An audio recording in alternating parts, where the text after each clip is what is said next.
Ladies and gentlemen, this is the Public Policy and Finance Committee.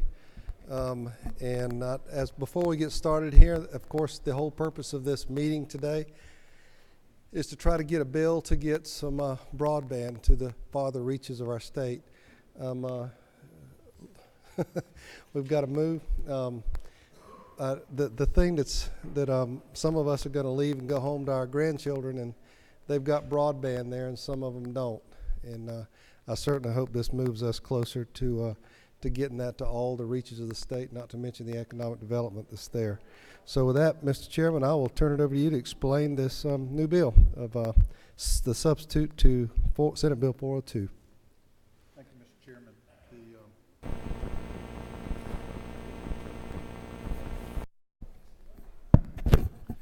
Thank you, Mr. Chairman. The version we're operating off of is LC 363671S, which was posted on the website approximately 30 minutes ago, and it is an update of 3679S, or 69S, which was on the website as of like 11:30 last night, and there are just a few changes in that version. If I can go through it rather quickly, I hope. What we have done is we have combined the EMC version with Senate Bill 402, and so now we have a combined version, but there are not a whole lot of substantive changes from what we went over in subcommittee a couple of days ago. And what I'd like to do is go through this version because some of it's been moved around a little bit for purposes of clarity. And starting on page 8, the provision regarding rural telephone cooperative is in part 3B. And on page 9, there is an amendment to what we did in subcommittee a couple of days ago, where we have added back in the 1,500 population cap because there was concerns from the committee that by removing that or by even increasing it, that it might have some unintended consequences. So we put that population cap back in. But what it is a population cap for telephone service, but not a population cap for broadband service.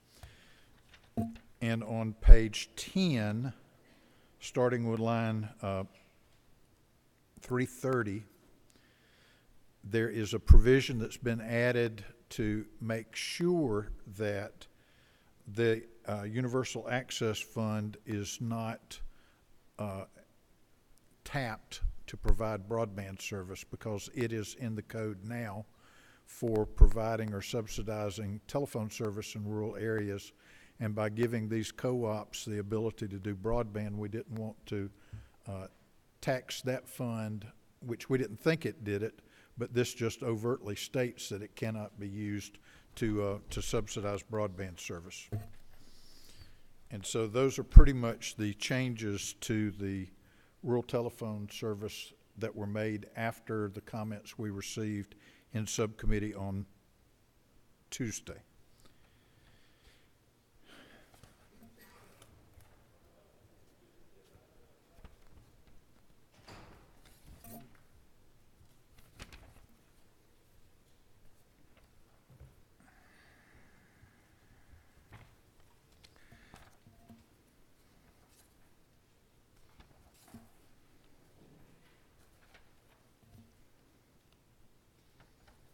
On page 22,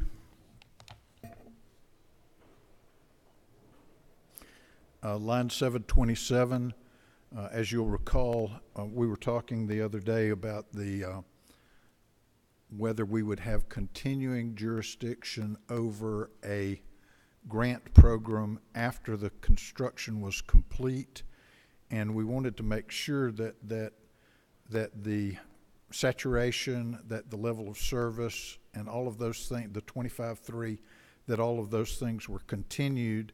And so rather than maintaining control over the project, what we have done is we have provided for a performance bond that the company obtaining the grant would do to make sure that they continue to perform up to those standards.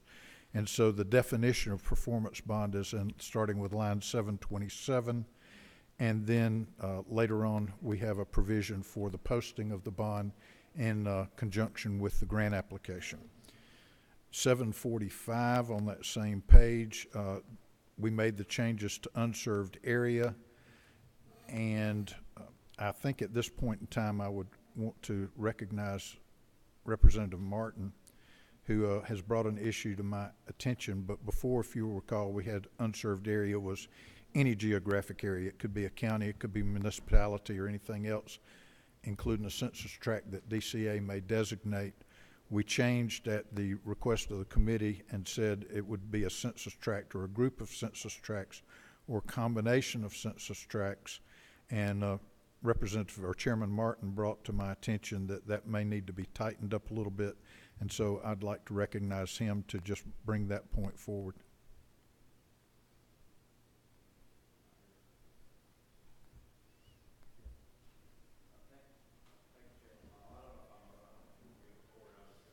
Loud enough maybe you can hear. I would just suggest and lean on legal help that we make clear that those are contiguous census tracts.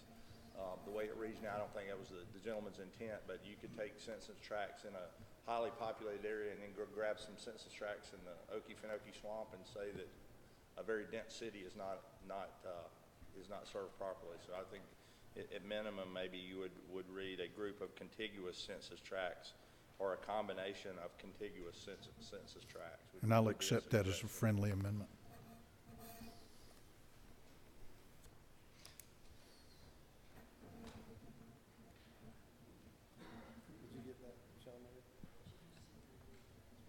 Not 71, 36, 71. Good catch. So you caught me, so you could throw there. Do we give Sean Marie license to massage the language as long as the intent Yes, sir. is clear? Yes, sir. Okay. What?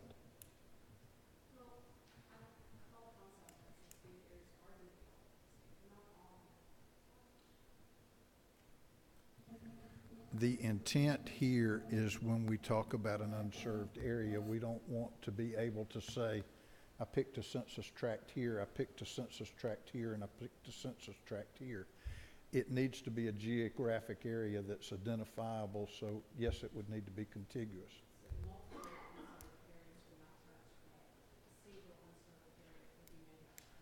If you have an unserved area that consists of multiple census tracts, they would at least have to be contiguous. But you could have multiple unserved areas at Yeah. this day. Okay.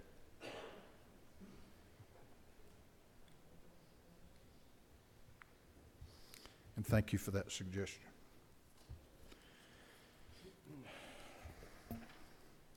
All right, on page 24, starting with line 794, there had been a suggestion by the cable television folks that rather than us having multiple places where we say, if you've provided information for mapping, or if you've provided information for grant application, or if you've provided information regarding a challenge grant, that's confidential or it's trade secret and it'll be kept protected.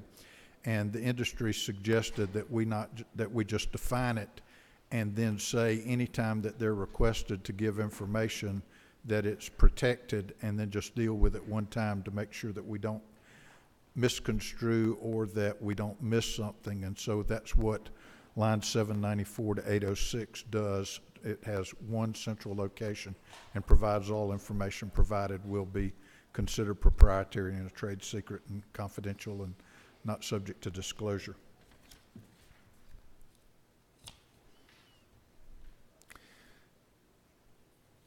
In starting with line 814 on page 24 through 835, there's just been a little bit of rearranging here. There was comments from the providers, the current providers, that said, you know, we want to cooperate and we have an incentive to cooperate because we need for the maps to be accurate as much as the state does, but we don't like the requirement that the states play a nanny state and telling us that we have to and that we're mandated to. And so we changed this to make it a little bit more cooperative and much less mandatory. And we put in a provision in the grant application part that you get priority if you have cooperated, which means that you don't get priority if you have not. So we put in the carrot to cooperate, but we took out the stick as far as the mandate. Otherwise, the language is fairly much similar to what it was, but it just takes out the mandate.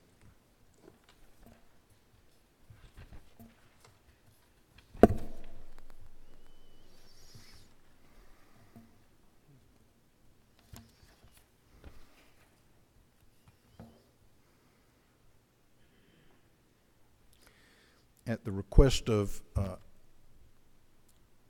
think Kevin Curtin with AT&T on line 1019, we massaged a little bit as far as the language dealing with the, we had it before that it was only for capital expenses, and I think Kevin pointed out to us that there were also a need in some cases for leases, capital leases, and for expenses related to backhaul and transport, so that even though those are maybe not capital expenses, they aren't your ordinary maintenance expenses too, which we did not want to finance. So we massaged that language a little bit to make that a little bit broader and not just strictly capital.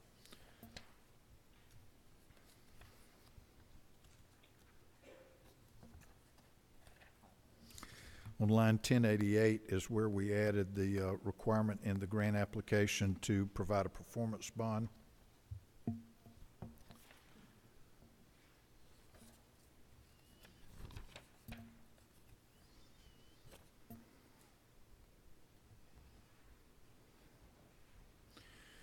On page 36,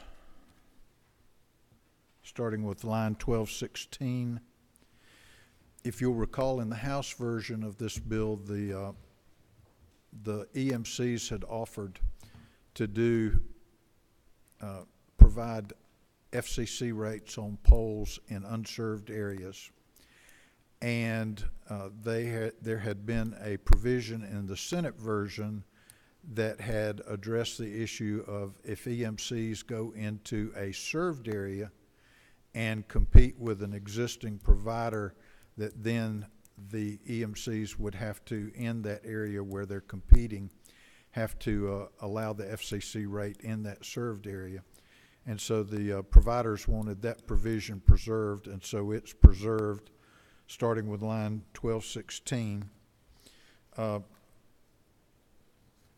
We have added, and I think there's going to be, obviously we've made one other change, but there will be additional language added at 1237. But the intention here is that if an EMC is already providing the service in an area, that the FCC rate would not apply in that area. But that's something that has predated today rather than being post-dated, which is what the provision at 1216 applies. For instance, we heard that Blue Ridge EMC provided or began providing this service in their service area several years ago, and their business plan does not include having to cut their pole line attachment rates. And so we certainly don't want to punish them for having taken this step before this legislation ever comes forward, and now all of a sudden they have to charge a lower rate when they've already been providing that service. So that's what the language in 1237 is intended to do, and the language that I've just been handed, which I think Legislative Council has drafted, and this is kind of convoluted, but follow me a little bit. This paragraph, which is referring to paragraph 2, shall not apply to any area to which the authority was providing emerging communications technologies on or before January 1, 2018, regardless of whether such area is designated as an unserved area or as an area other than an unserved area. But the intention is to not penalize somebody that went into an unserved area and initiated that service.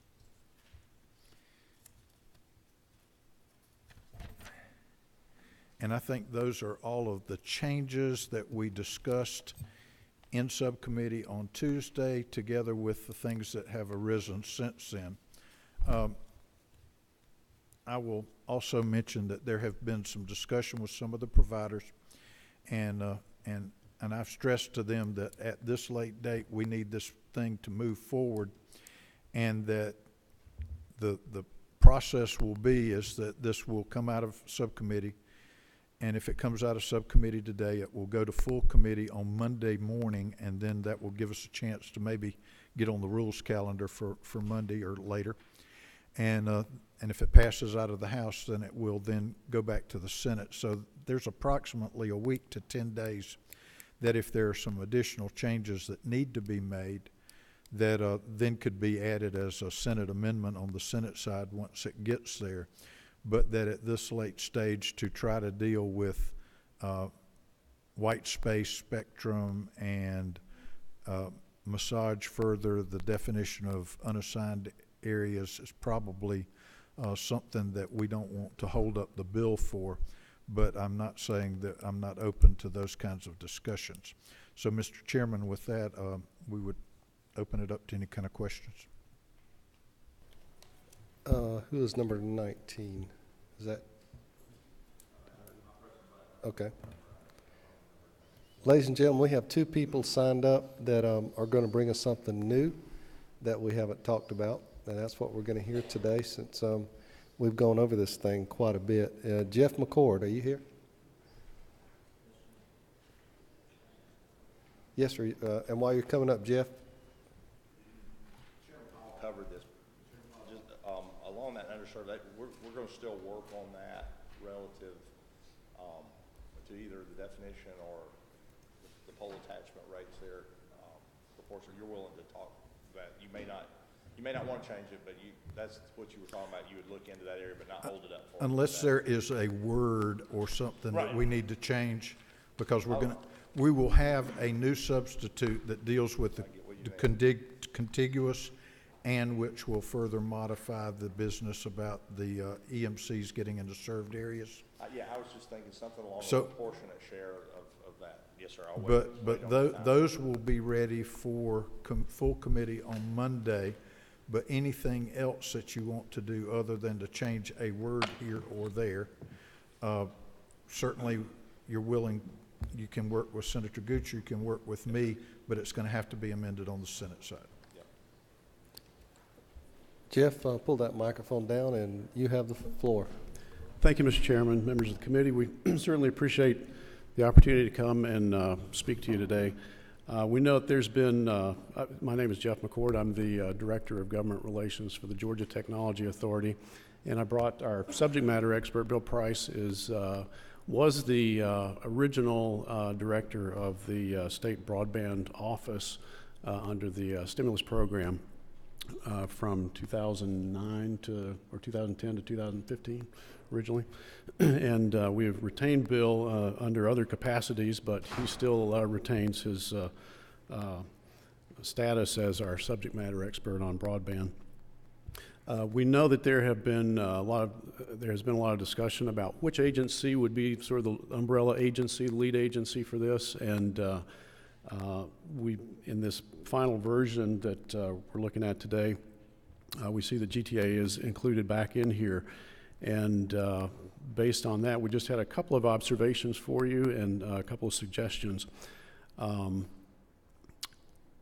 It looks like a lot of the language from 402 regarding GTA's responsibilities made it into this version.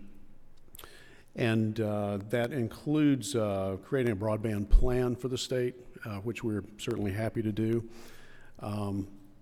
We would request, looking on page 3, and I'm looking at the previous version. I don't have the latest version, but I think, listening to Chairman Powell just now, I think the line numbers align pretty closely with the next to the last version that we had. On line 79 of this previous version, we're talking about the Department of Transportation shall have the authority to plan for, establish, and implement a long-term policy. In the original version of 402, there was extra provision in there that said the department, in consultation with GTA, and we'd like to see that added back. If GTA is going to have the responsibility for creating the statewide plan, we would certainly like to be cooperating and working with DOT on that. I don't think we would have any problem with that, but if we could put that back in the language, that would be helpful. Over on old line 766, and we did bring this up with Chairman Powell earlier. There's a requirement for GTA to perform a periodic analysis in conjunction with the State Properties Commission of all state assets.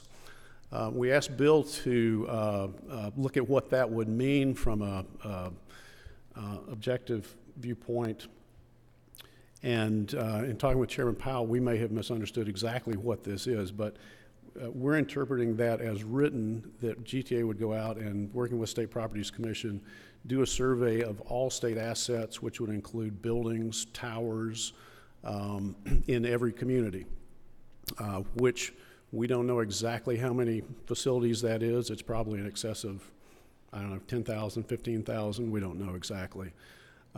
Bill did some research, though, and talked to a couple of folks that we would lean on to help us with that, and it was a surprising cost to this very exhaustive survey that we were interpreting here, and we were wondering if there was a real cost benefit to that, and we might want to do some further discussion with the chairman and others on how we could refine this language to get closer to what you guys are looking for there. We're not sure that it's actually an asset survey of every state building and facility, but we'll certainly be willing to work with you on that.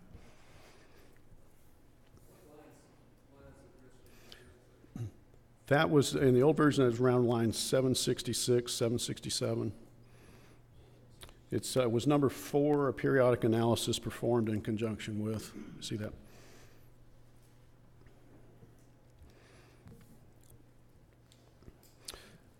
Another issue we looked at was the dual reporting. GTA is going to do an annual report for you on the statewide plan, and the Department of Community Affairs is also going to do an annual report.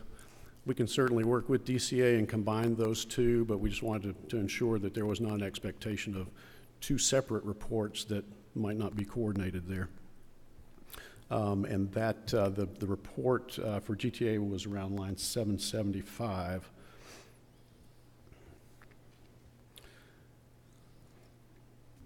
And our final point has to do with the mapping requirements. DCA is designated around line 816 in this next to the last version. 816, 817, that Department of Community Affairs, if they determine that such a map does not exist, then such a map shall be created by the Department of Community Affairs or an agent designated by the Department of Community Affairs. Such agent may include the Georgia Technology Authority. In talking with Bill, we did create the broadband map previously, the one that people referenced today from 2014, 2015. But we did that really under contract with the Carl Vinson Institute of Government. Bill suggested just cut out the middleman there and just include Vinson Institute of Government or University of Georgia, wherever, as some agent may include as a possibility. Also, if Department of Community Affairs designates GTA to do that, we would certainly hope that the funding would follow that. We assume that there would be funding for the agency to do that, and we would expect that funding to follow the responsibility there as well.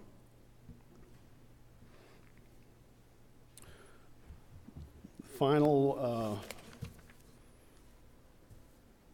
point, and this one may generate some discussion, is around line 831, 832. The Department of Community Affairs and the agent designated by the Department of Community Affairs may request information from all broadband services providers. We have an example that Bill worked on previously where we were able to work with the providers and get this data that was the schools, K-12 provision of broadband services to all the K-12 facilities. And so we know this can work. We might suggest, and some of the providers may have some other thoughts on this, that you insert between the words may request, or after the word may request, statewide address level information from all broadband service providers. Just to specify that we'd be able to, without address level data, we're not going to get a good map. You're not going to get a map that's usable. And if we can specify that there, we would be much more comfortable that you're going to get a map that can be used. Mr. Chairman, that's all I have. If y'all have any questions, I'd be happy to try to answer them or refer them over to Bill. As far as language changes, I don't think you're going to see a mapping language change. Where we are right now is something that I think everybody is comfortable with. And certainly if to get a usable map, it requires address level, and they can do that without giving away some proprietary information. But everybody understands that the validity of the map determines on how reliable it is. And so to give useless information would be sort of pointless for everybody. But to specifically state in the bill a specific kind of information, I think we will just allow you and the providers to work that out. I'm not opposed to adding in line 79 back in the language in consultation with the Georgia Technology Authority, between the department and shall.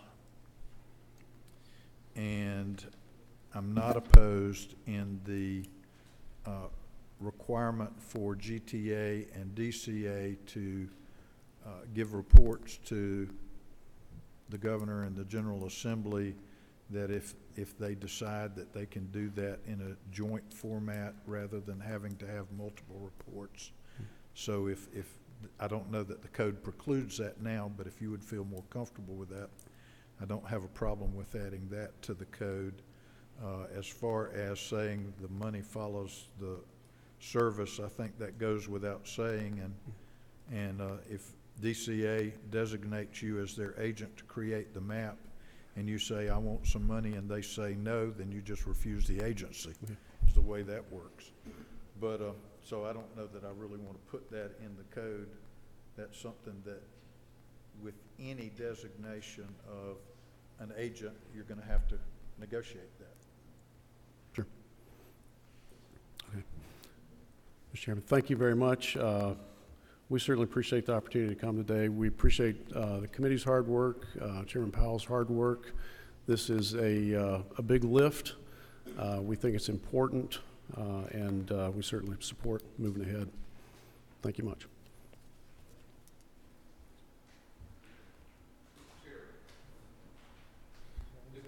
Yes, sir.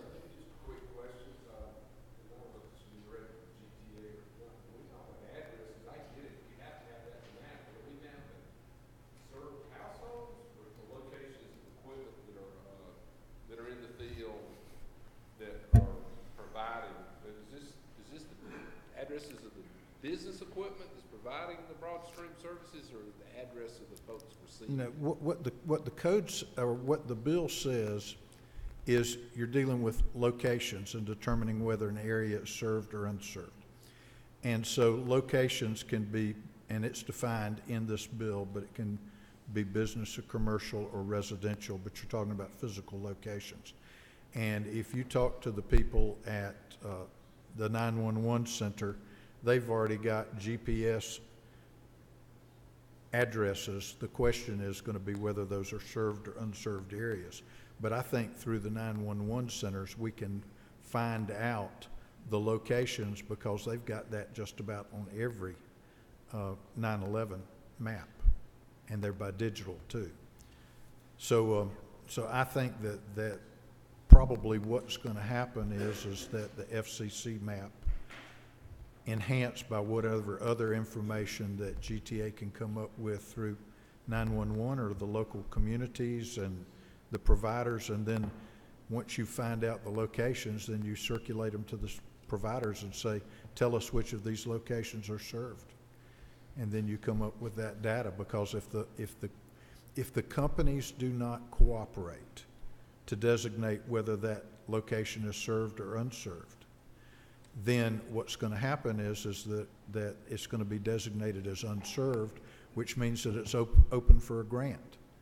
And if I'm a company in there providing that service, I don't want them to give a grant to my competition. So I'm going to give that information more than likely.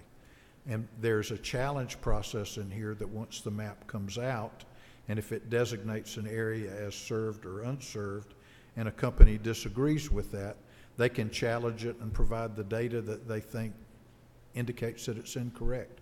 So it's a complicated process, but I think we've got enough elements in the bill to make it happen. When you say challenge, so it could be somebody other than the incumbent. You know, the incumbent carrier is going to help provide the data, but then another carrier or provider that might like to serve that market can challenge the data. Say, well, wait a minute, they're saying it's served, but it's really not. Here's the data to prove our points. Yeah, I mean, anybody can challenge the map. Okay. Did you have another one, Representative Martin? I just kind of around that. So because the question, I don't want my cable provider, telling GTA or anybody else, what I have and what I'm paying for at my house. But you're talking about if the cable runs by my house, not whether or not I subscribe to it. If you're served, if the cable runs by there. Now, in an area that's undeveloped in the state, an incumbent provider is not going to get dinged for not running cable where there is nobody. You know, if the end of their line runs out to that census block and it's not served, it's not underserved if nobody lives out there. I mean, I don't think anybody gets dinged for anything, but what you want is accurate data so that then you can properly designate whether an area needs to be served and it's currently not served.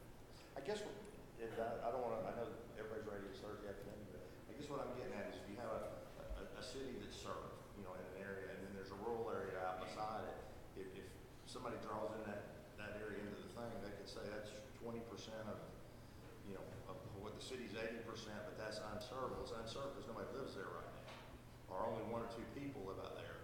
Is all of that land on the way going to make that whole 100% an unserved area and open it up to a grant? If you take a census tract and there are 2 houses in there and neither one of them gets service, then it's unserved.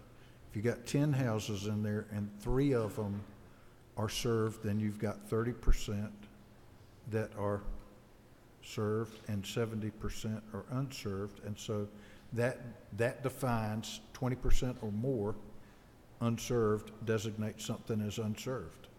So it's the locations, it's not the landmass area. Representative Bentley, did you? Yes, sir. Mr. Chairman, I know you mentioned that we maybe work on this before coming back over.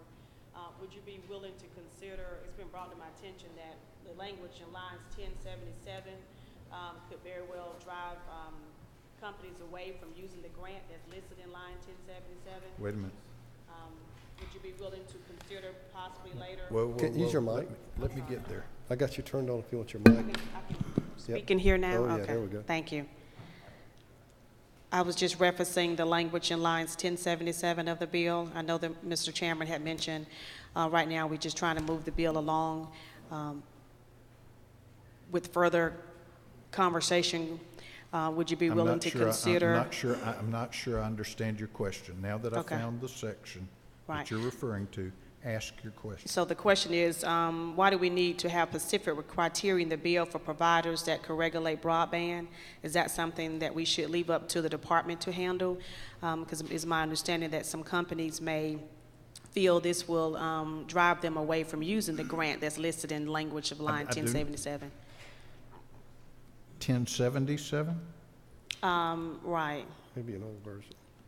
Provided, however, that any qualified broadband provider receiving a grant shall be required to agree. It's from 1077 down to 1095. Well, if the deal is this, what you want is you want broadband in unserved areas that are going to not cherry pick a community, but are going to serve the community. That's the concern we have now with the FCC map, because a provider may come in and serve a subdivision and everybody else in that census tract is unserved, and they can't get anybody to provide them service. If the state is going to provide a grant to somebody, give them money to serve an area, then we want to make sure people are served. And if that drives people away from the grant program, we don't want them participating. So no, I would not change that. Thank you, Mr. Chairman. Representative Knight? Discussion, but would it be appropriate time to make a motion? As soon as I get, yes, sir. One more person. Kevin, would you come up? Are you still on the list? Kevin Curtin? And we're getting close. Did you finish, Representative Bentley? Okay. Oh, Penny, I'm sorry. I didn't. One question, it was about the rural telephone exchange. I never heard them talking at the rural council. I don't understand a nonprofit. Actually, in Metter, Okay. we did hear from a rural telephone cooperative who is providing broadband in that area. What do they have to do, any qualifications by being a Kevin, come on nonprofit? up while she's talking. I know I'm familiar with nonprofit hospitals, but nonprofit telephones I weren't. Do they have any requirements that they have to fulfill to be classified as a nonprofit? The code section dates back to the 1950s, so and it hadn't been fooled with since then. But as I understand it, there are 4 of them in the state, and they provide telephone in rural areas, and some of them have an interest in getting in broadband, just like there's some interest in the EMCs, but they currently don't have statutory authority to do that. You have the floor. Yes, ma'am. Oh, sorry. Was there another question? Yes, sir. Because I hadn't digested this, are we still moving towards not changing the number of served households, but opening up their ability to do broadband? Not miss the telephone piece, but allow them to do the broadband piece? I mean, there was a little bit of misunderstanding in the discussion we had the other day. I went back and reread the existing code, and what it does is it allows them to serve telephone service in rural areas. And it defines rural areas as any town that is less than 1,500. And so they cannot serve in a community that's larger than 1,500, and they cannot serve in the